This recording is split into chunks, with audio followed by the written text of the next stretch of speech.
ایک ڈاکٹر کو سرجری کے لیے ایک کال موصول ہوئی۔ وہ تیزی سے ہسپتال میں داخل ہوا، جلدی میں کپڑے تبدیل کیے اور سیدھا سرجری بلاک کی طرف گیا۔ ڈاکٹر کو دیکھتے ہی بچے کا والد آپے سے باہر ہو گیا اور رونے لگ گیا، اور اس کے بعد ڈاکٹر سے غصے سے پوچھنے لگا کہ تمہیں آنے میں اتنی دیر کیوں ہوئی؟ کیا تم نہیں جانتے کہ میرے بچے کی جان خطرے میں ہے؟ تمہیں اپنی ذمہ داری کا کوئی احساس ہے یا نہیں؟ ڈاکٹر نے مسکرا کر جواب دیا کہ مجھے معاف کر دیں، میں ہسپتال میں موجود نہیں تھا۔ اطلاع ملنے پر جتنی جلدی ہو سکا میں یہاں پہنچ گیا ہوں۔ اب آپ اطمینان رکھیں تاکہ میں اپنا کام کر سکوں۔ اطمینان؟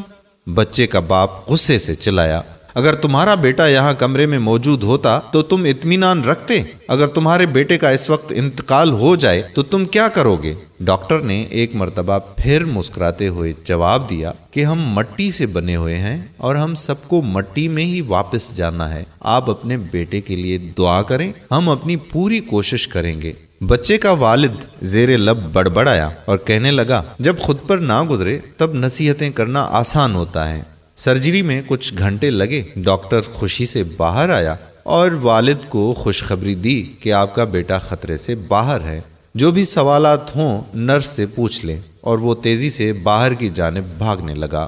والد نے نرس سے شکایت کی کہ یہ ڈاکٹر اتنا اکڑ کیوں رہا ہے؟ کیا یہ کچھ دیر ٹھہر نہیں سکتا تھا کہ میں اپنے بیٹے کے متعلق بات کر لیتا؟ نرس نے آنسوں سے تر چہرے کے ساتھ جواب دیا کہ ڈاکٹر کو جب کال کی گئی تو وہ تدفین میں تھے۔ کل ایک حادثے میں ان کے بیٹے کا انتقال ہو گیا ہے۔ آپ کے بیٹے کی جان بچانے کے بعد وہ اپنے بیٹے کی تدفین مکمل کرنے بھاگے ہیں۔ کسی کے بارے میں غلط گمان نہ کریں، کیونکہ آپ ان کی زندگی کے مسائل سے نا آشنا ہیں اور نہ ہی اس بات سے واقف ہیں کہ وہ کس قسم کے حالات کا سامنا کر رہے ہیں۔